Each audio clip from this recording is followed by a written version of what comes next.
Hey baby girls and boys, this is Messy Frenzy and welcome back to the internet and welcome back to my network, you social beings. So I decided I should vlog my surgery. So obviously I won't vlog me being in the operating theatre because I'll be asleep. You may be wondering why I'm having surgery. I'll try and give you a quick story. So basically I was performing for the Mayor of London. The graduate cadets were performing a drill to the mayor, and basically there are 4 people on the drill and I had to run to the person on the other end, like follow the hose, run to the other end and give a command to the person turning on the water at the hydrant. So while I was doing that, I was running, my knee dislocated and I just dropped. Apart from that, I was just taken in an ambulance. I had the x-ray, that was fine. The doctor tried to send me to physio straight away, but I tried to explain to him, listen, when I bend my knee, I can feel my whole leg spasm, like this sharp pain radiate down my calf muscle and up my thigh. I had to influence his decision to give me an MRI because I just wanted to check if everything's okay, because I dislocated my other knee. Recovery process for my left knee was not the same as my right knee because the swelling didn't go down and the pain didn't go away. I had an MRI scan and basically I'll have it here if I can. So basically what happened was I saw the orthopedic consultant and he told me that a piece of my bone/cartilage broke off and made its way to the back of my knee. And that's the real tea. Okay, the main reason I'm doing this is because firstly I want to reflect back on this because it's my first time and I'm low-key kind of excited. I don't know how to feel, so I just want to look back and cringe at myself. And secondly, I want to help people that are going through surgery as well that might be scared, don't know the process. So I'll help you walk along it with me, so then you can be experienced for when you need to go to surgery yourself, okay? Thanks for listening to my soap story, and I'll see you guys on Friday or maybe Thursday night. It's Thursday night. And this is where I'm meant to have my odorless soap shower. So let me show you what they gave me, what I should shower with. So they gave me this. It's called Octenisan by Shilky. I need to wash my body with this and then do the same tomorrow morning. So yeah. Okay, I had my shower and I'm getting in the vibe. I'm wearing the hospital gown. I took it from when I got my MRI scan. The lady said I could take it, so I did. If you notice, I took off my earrings because no earrings are allowed during surgery. No makeup, no deodorant, no cream. That's why I use that wash. Yeah, they advised me to bring a robe and slippers, so I ordered it from Amazon. I'll show you if I must. And yeah. So basically the next thing I need to be aware of is not eating past midnight and not drinking water past 6 a.m. Keep up to date. Even though I'm trying to put you don't have some human in me. Bling bling. Ice cream salons. I'm good.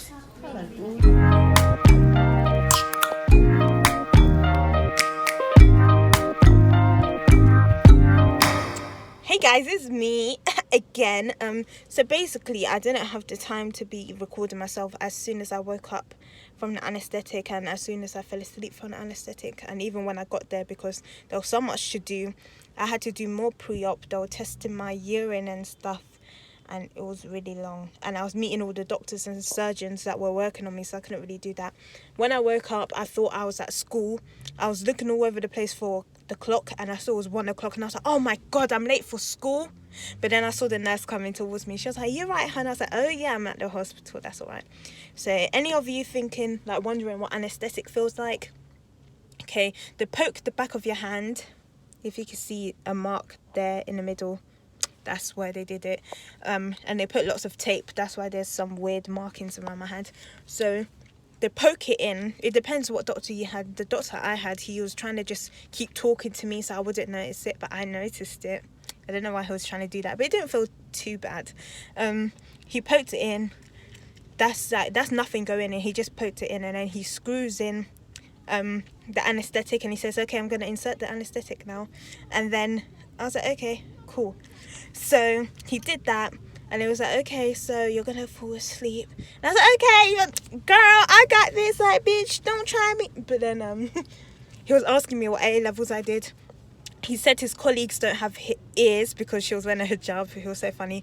And he was saying, oh yeah, what team? The ones in the surgical room, because this is in my team. And I was laughing so hard while I was on oxygen. They gave me oxygen before they gave me the anaesthetic, or while I was having the anaesthetic.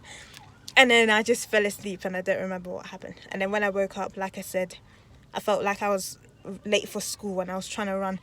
Yeah, after that, what happened, they brought in my mum. She was able to say hello to me. Then they took me to a ward for me to recover, so I was able to eat because I hadn't eaten all morning. I was able to have medication. I was able to have anti-sickness. I didn't have any anti-sickness or painkillers because I think something about it wouldn't really be effective. I like to heal naturally anyway, so I didn't want any of that. And the sickness, nausea was like wearing off anyway, so I was like, let me not bother. So yeah, the surgery, I was numbed in my legs, so I don't know how it is for different people, but I was numbed and I was worked on by specialists. So shout out Mr. Kaka, shout out I don't know, Tom Jackson, shout out to the doctor with the lovely eye, shout out to the doctor that took my blood, shout out to the doctor that did my notes. I forgot all of your names, but I only remember Mr. Kaka and Dr. Jackson. So yeah, shout out to you guys. Yeah, my leg didn't hurt. It was just fine. I woke up, they gave me food. So the whole time, a physiotherapist came to me. She taught me how to go up and down the stairs and what exercises I should do. I should bend my leg three times a day. I need to take like 9 medications a day and inject myself with blood thinner because I'm likely to get clots because I'm just going to be sitting around all day. I need to take 4 paracetamols a day, 4 other drugs a day, and some laxatives or something because apparently I'm going to be constipated. I'm surprised I'm not already am, but the way I eat. But yeah, I still have the robe. They allowed me to have this because at the back it shows everything, but then before you go into operation they'll make you take it off, so there's no point. Dr. Kaka and his colleague, the dynamic duo, they seemed to like my knee surgery because it was a complex injury. So I was meant to be first, but they lost my paperwork, so I was second. But it was cool because I wasn't really ready to be first and I was really confused. But yeah, they came to check on me. Mr. Kaka, he came to check on me twice, bless him. I'm not even an influencer, but if I had his social medias and stuff, or I have his knee specialist account, like his consultation account, so I'll put it down below if I can. But bless him, he's one of the best doctors I've ever had. I can't, hands down, he's one of the best doctors I've ever had. He's made me feel the most comfortable. My anaesthetic person and his team, thank you to them because you made the experience how it was. So yeah, I didn't get much in the hospital, but I took pictures of the food and stuff. But yeah, thanks for listening, guys. I don't know if I'm gonna exit now, I'll let you know, but yeah, see ya. Okay, this is the end of the video, but if you want to know the stages and what to expect, keep on listening to this right now. So basically, I told you what happens in surgery from my perspective. If it's serious, expect everything to be quick paced because if there's a broken bone, if there's something that could damage your nerves or something in your system, they're going to admit you straight away to surgery. And it's going to be very quick pace. There's going to be lots of waiting around, but you just have to do it because it may be confusing, but it's necessary. Just try to get all the paperwork, try to get the time of your surgery. Make sure they have all your paperwork and stuff. Make sure you keep on with your appointments because if you're waiting there for more than 2 hours, go up to the desk and ask about your paperwork because they did that with me and my paperwork weren't even there. Expect the shower gel that I showed you. You're expected to shower with that the night before and the morning of surgery, so use that. mainly because it's going to reduce the chance of infection. If you want an infection and you want to use perfume products and stuff, go ahead, I'm not stopping you. Day of the surgery, there's going to be a lot of anxiety around. There's going to be people trying to talk to you, probably because they're nervous. Let them talk to you. Don't be rude to them. You're all going in the same boat. You're going to have to go through something called pre-op, where they check if you're on drugs, you're drinking, you're on drugs, you have any blood issues, diabetes or anything. If you're a drug addict or you smoke cannabis or something, it's not like they're going to arrest you. They just want to check because they don't want to mix, like, say if morphine has a chemical reaction with cannabis, they don't want to be putting in that in you and making you explode, okay? So don't resist. Most likely you're going to be meeting lots of people on a day. You're going to have lots of people walking in and out. You're going to have your anaesthesists, is that what they're called? So they're the ones that are going to put you to sleep. You're going to have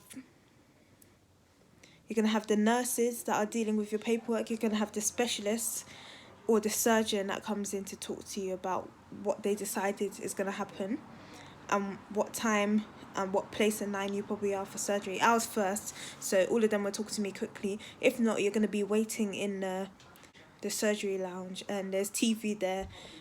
Don't expect to eat because if you're in the morning, if you have surgery from 7 a.m. to 11 a.m, you can't eat from 2 a.m. or midnight. Don't mark me on this, listen to your doctor, but for me, I couldn't eat from 2 a.m. onwards and I couldn't drink water from 6 a.m. onwards. Expect a lot of needles. They're gonna be taking your blood, like during the whole process, they're gonna be taking your blood. They're gonna inject you with the anaesthetic. If you're like me, you might have a blood thinner. I see mosquito. You might have a blood thinner. So I have to take the course of injections for 28 days. Expect a lot of medication and tablets. Heal a lot. And expect pain because surgeries are different. Mine was on my legs, so they numbed me.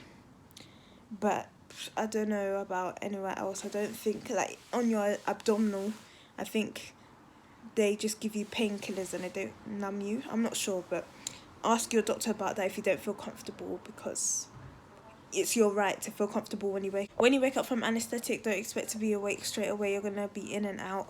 It's not scary, the anaesthetic. Don't panic, let yourself relax. It's basically just you going to sleep, but not by choice.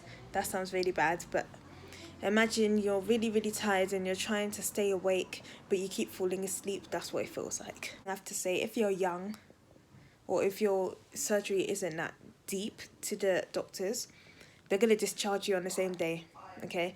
So always have someone ready to pick you up from the discharge.